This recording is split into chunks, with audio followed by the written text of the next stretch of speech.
Welcome to opportunity project. तो आज आइए हम लोग एक्सरसाइज 16 का सॉल्यूशन करते हैं। प्रीवियस लेक्चर में हम लोगों ने एक्सरसाइज 15 तक का क्लास 8 का सॉल्यूशन किया था। तो एक्सरसाइज 16 का फर्स्ट क्वेश्चन है कि ABCD is a parallelogram in which angle A equal to 110 degree और find the measure of each angle. तो आपको बताना है कि अगर एंगल ए का मेजरमेंट 110 डिग्री है तो उसके और बचे हुए एंगल कितने होंगे। तो सबसे पहले हम एक पैरेललोग्राम कंस्ट्रक्ट कर लेते हैं और एक पैरेललोग्राम कंस्ट्रक्ट करने के बाद यहाँ पे ये सवाल काफी सिंपल। अगर आपको प्रॉपर्टी याद हो पैरेललोग्राम की तो हमने प्रॉपर्टी में सबसे पहले क्या पढ़ा था कि पैरेललोग्राम का opposite side are equal and parallel, meanwhile opposite angle are also equal to the each other. तो अगर एंगल ए 110 डिग्री है तो ऑब्वियसली एंगल सी कितना हुआ होगा, angle A equal to angle C equal to 110 degree, क्योंकि opposite angle of parallelogram are always भी क्या होता है हमारे अपोजिट एंगल आर इक्वल। तो अपोजिट एंगल जब आपके पैरेललोग्राम क्या होगा इक्वल। उसके बाद हम लोग आगे देख सकते हैं कि angle A plus angle B equal to क्या लिख सकते हैं हम लोग 180 डिग्री बाय कॉन्सेक्यूटिव एंगल से। तो कॉन्सेक्यूटिव एंगल से जब हम लोग angle A plus angle B 180 degree लिख दिए तो angle measurement 110 degree, angle B का मेजरमेंट तो एंगल बी जो हो जाएगा वो आपका हो जाएगा 180 माइनस 110 डिग्री, यानी एंगल बी का मेजरमेंट हो जाएगा आपका 20 डिग्री। अगेन वही प्रॉपर्टी की एंगल बी इक्वल टू क्या हो जाएगा आपका angle B equal to angle D, क्योंकि opposite angle of parallelogram are equal. तो जितना एंगल बी होगा उतना क्या होगा एंगल डी होगा। तो एंगल बी आपका हो गया 20, तो एंगल डी भी कितना हो जाएगा 20। और वही हम लोग कॉन्सेप्ट लिख देंगे opposite angle of parallelogram, opposite angle of parallelogram are equal. ये कॉन्सेप्ट लिखने के बाद हमारा सवाल का पूरा आंसर फाइनलाइज आता है ये कि हमने क्या निकाला। सो हम लोग लिख सकते हैं कि angle A equal to angle C equal to 110 degree and angle B equal to D equal to आपका आया 20 डिग्री। और आप देख भी पाओगे सब आप एंगल को जोड़ोगे तो आप कितना आ जाएगा 360 डिग्री आ जाएगा। ये चेक करने का सही तरीका भी है। आप 110 डिग्री और 110 तो 110 कितना आ गया आपका 220 और 20 कितना आ गया आपका 140। तो आप 220 और 140 आप ऐड भी कर सकते हैं 0.4 यानी 360 डिग्री। ये ऐसे प्रूफ देता, ऐसा वो करने का जरूरत है नहीं, आप क्वेश्चन नहीं बोलेगा लेकिन आप अपने कन्फर्मेशन लग चेक कर सकते हैं आपका आंसर सही है नहीं। अब आइए हम लोग क्वेश्चन नंबर 2 का डिस्कशन करते हैं। तो आपके सामने क्वेश्चन नंबर सेकंड दिया हुआ है कि two adjacent angle of parallelograms are equal, यानी कोई पैरेललोग्राम जिसका दो एडजेसेंट हमारा एंगल क्या है बराबर है। तो what is the measure of each of this angle, यानी उनका प्रत्येक। सबसे पहले हम एक पैरेललोग्राम बनाते हैं, लेकिन एक कॉन्सेप्ट डायग्राम बनाने से पहले आप जरूर देख पाए कि जब दो एडजेसेंट एंगल हम लोग किसे बोलते थे क्वाड्रिलेटरल में। अगर कोई भी क्वाड्रिलेटरल होता था ए बी सी और डी होता था तो एंगल, तो सबसे पहले हम देखते हैं एडजेसेंट एंगल क्या होता है। तो हमने देखा था कि एडजेसेंट एंगल ए और एंगल बी, यानी जो आपके लगातार एंगल को हम क्या बोलते हैं एडजेसेंट साइड। एडजेसेंट साइड क्या था हमारा एडी और ए बी। उसी प्रकार से हम लोग एडजेसेंट एंगल में एंगल ए और एंगल बी, तो ये हमारे एडजेसेंट एंगल है। तो वहां बोला गया two adjacent angle of parallelogram are equal. तो अगर दो एडजेसेंट एंगल इक्वल है तो हम लोग ले लेंगे कि let angle A equal to angle B equal to हम लोग क्या ले लेंगे एक्स। ये हम लोग क्या कर लेंगे लेट कर लेंगे। तो हमें ये भी कॉन्सेप्ट पता है कि angle A plus angle B जो होगा वो कितना हुआ होगा 180 डिग्री। तो x plus x equal to कितना हुआ होगा 180 डिग्री और 2x इक्वल टू आपका 180 डिग्री।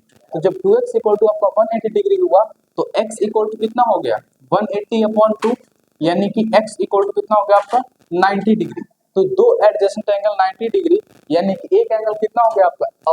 ऑब्वियसली क्या दिखा रहा है ये क्या हुआ होगा एक रेक्टेंगल हुआ होगा ए बी सी डी, जिसमें ये 90 ये 90। तो ऑब्वियसली ये भी कितना हुआ होगा 90, ये भी कितना हुआ होगा 90, यानी उसके प्रत्येक एंगल कितने हुए होंगे 90। यानी कि angle A equal to angle B equal to angle C equal to angle D equal to 90 degree. तो ये रहा आपको क्वेश्चन नंबर 2 का सॉल्यूशन। अब आइए हम लोग क्वेश्चन नंबर 3 का सॉल्यूशन करते हैं। तो भाई क्वेश्चन नंबर 3 का डिस्कशन करते हैं। 3 क्वेश्चन दिया two adjacent angles of parallelogram are in ratio. तो सेकंड क्वेश्चन में आपको एडजेसेंट एंगल जो था वो इक्वल दिया हुआ था और इस बार जो एडजेसेंट एंगल वो आपका रेशियो में दे दिया हुआ है और पूछा आपसे कि find the measure of each angle. तो सबसे पहले हम लोग देख लेते हैं पैरेललोग्राम में एक पैरेललोग्राम है जिसका दो एंगल जो है वो एडजेसेंट एंगल जो है वो रेशियो के फॉर्म में है, यानी कि ए बी सी और डी। तो जो आपका पैरेललोग्राम का एंगल जो है एडजेसेंट एंगल रेशियो के फॉर्म में है, यानी कि वो ये बोलना चाहते हैं कि एंगल जो ए है वो रेशियो टू डी है, वो है आपका 4:5। तो अगर हम लोग इम्प्लाइड एट ये सिंबल रखते हैं तो एंगल ए इक्वल टू कितना हो जाएगा आपका, एंगल ए इक्वल टू हो जाएगा 4x, और meanwhile angle D equal to कितना हो जाएगा आपका, एंगल डी इक्वल टू हो जाएगा 5x। और हमें पता है कि टू एडजेसेंट एंगल का जो सम होता है वो किसके बराबर होता है आपका, 180 के बराबर होता है। यानी कि हम लोग लिख सकते हैं कि एंगल ए प्लस जो एंगल डी हुआ होगा वो आएगा आपका 180 डिग्री। उसके बाद एंगल ए जो है वो 4x और एंगल डी जो है वो 5x इक्वल टू 180 डिग्री, यानी 9x इक्वल टू कितना हो जाएगा आपका 180 डिग्री, यानी x इक्वल टू जो हो जाएगा आपका 20 डिग्री। तो 20 डिग्री तो एंगल ए कितना हो जाएगा आपका, जो एंगल ए हो जाएगा वो 4x है, यानी 4 इंटू 20। तो एंगल ए जो आपका हो जाएगा वो हो जाएगा 80 डिग्री, और एंगल बी के लिए आप यही वैल्यू पुट कर दें तो एंगल बी जो हो जाएगा वो आपका हो जाएगा, सॉरी एंगल जो डी हो जाएगा वो हो जाएगा 5x, यानी 5 इंटू 80, और 8 5 आपका 5 इंटू हो जाएगा आपका 20, तो 25 का कितना हो जाएगा आपका 100। और आपको पता है कि अपोजिट एंगल क्या होते हैं, दूसरे के बराबर, यानी जितना एंगल ए हुआ होगा उतना एंगल क्या हुआ होगा सी। सो लिख सकते हैं आप कि angle A equal to angle C equal to कितना आ जाएगा आपका 80 डिग्री, और meanwhile angle B equal to angle D जो होगा वो आपका आ जाएगा 100 डिग्री। तो आपका फाइनलाइज ऑल एंगल आपके पैरेललोग्राम के आ चुके हैं। तो भाई हम लोग क्वेश्चन नंबर 4 का डिस्कशन करते हैं। तो अब आइए हम लोग क्वेश्चन 4 को देखते हैं। तो 4 क्वेश्चन में दिया हुआ है to adjacent angle of parallelogram 3x - 4 and 3x + 16। तो आप अगर कॉन्सेप्ट अगर देख पा रहे होगे तो क्वेश्चन नंबर 2 भी सेम टाइप का था, क्वेश्चन नंबर 3 भी वही टाइप का था, और क्वेश्चन नंबर 4 भी आपका एडजेसेंट एंगल के ही फॉर्म में है। तो हम कुछ नहीं करेंगे, वही लिख देंगे कि एंगल ए हम मानेंगे कितना 3x - 4। इस बार लीनियर क्वेश्चन कुछ यूज कर रहा है सवाल में। तो एंगल बी जो होगा वो आपका 3x + 16। हमें क्या पता है कि angle A plus angle B जो है वो कितना हो जाएगा आपका 180 डिग्री। तो 3x - 4 और प्लस 3x + 16 इक्वल टू हो जाएगा आपका 180 degree. 6x - 12 equal to 180 degree हो जाएगा आपका, और 6x इक्वल कितना हो जाएगा आपका 192, और x इक्वल टू 32 डिग्री हो जाएगा।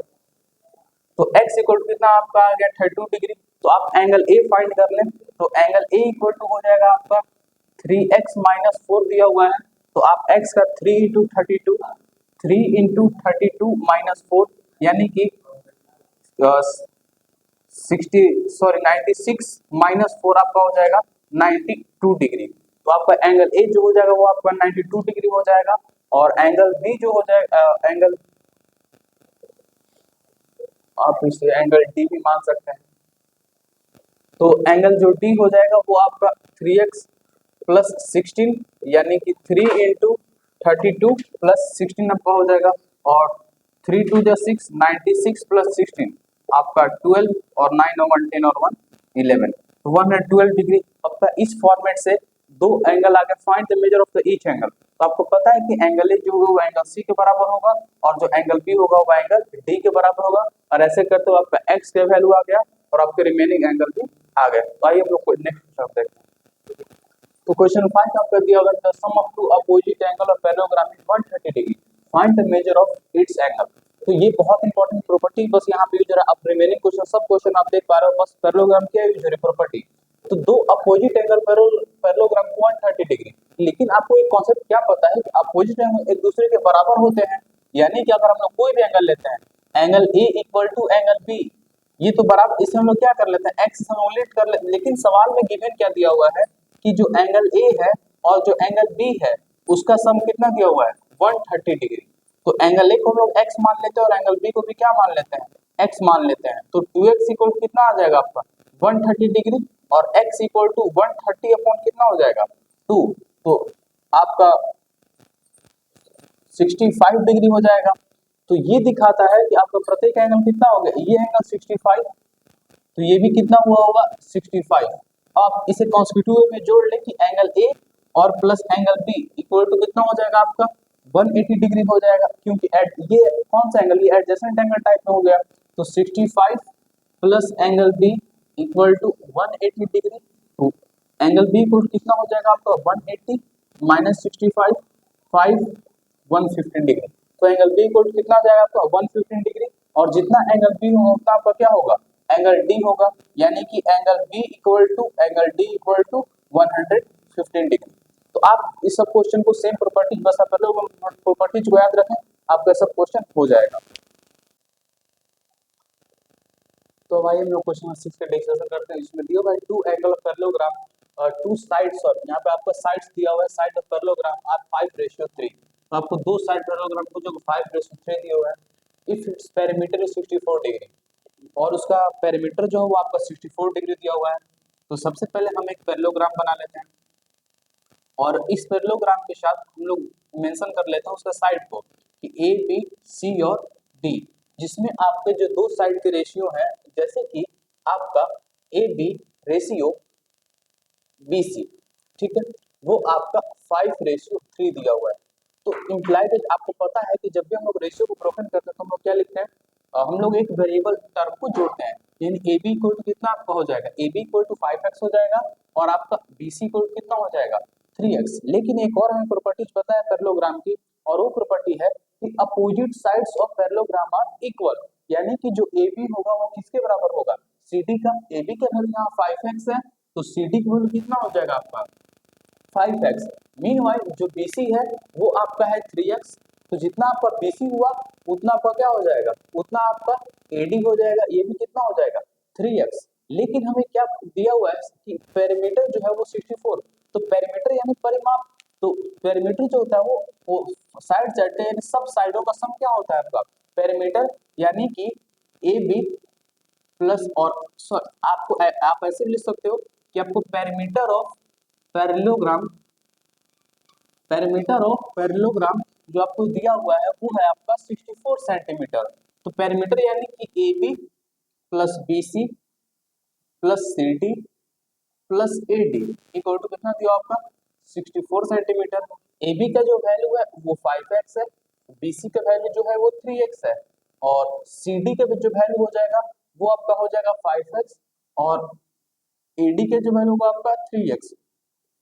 आपका यहाँ पे टोटल जो सम हो जाएगा वो आपका 16x हो जाएगा, 64, यानी x इक्वल टू जो होगा आपका वो आपका 4 आ जाएगा। जब x इक्वल टू 4 आ गया तो आपका जो ए बी होगा वो कितना होगा, ए बी साइड का मेजरमेंट के लिए हम लोग क्या लिख सकते हैं, A B side equal to 5 into आपका 4, 5 इंटू हम लोग क्या लिख सकते हैं 5 इंटू हम लोग लिख सकते हैं 5 इंटू 4, और ए बी का जो मेजरमेंट आ जाएगा वो आपका आ जाएगा 20 सेंटीमीटर, और ए बी का जब आ गया 20 सेंटीमीटर, उसी प्रकार से हम लोग क्या लिख सकते हैं BC, तो BC इक्वल टू हम लोग क्या लिख सकते हैं 3 इंटू हम लोग क्या लिख सकते हैं 4, और BC का जो मेजरमेंट आ जाएगा वो आपका आ जाएगा 12 सेंटीमीटर, और जितना आपका AB होगा उतना क्या होगा CD होगा, और उतना क्या होगा BC, उतना क्या होगा आपका AD। तो AB किसके बराबर है, जो AB है वो आपका CD के बराबर है, तो CD का मेजरमेंट वो कितना आएगा आपका, CD का मेजरमेंट जो है आपका 20 सेंटीमीटर, और उसी प्रकार BC किसके बराबर है आपका AD, और AD का मेजरमेंट आपका आ जाएगा, AD का मेजरमेंट जो आ जाएगा वो आपका आ जाएगा 12 सेंटीमीटर। तो ऐसे आपका इस फॉर्मेट से आपका आंसर आ जाएगा। तो अब आइए हम लोग क्वेश्चन नेक्स्ट क्वेश्चन 7 देखते हैं।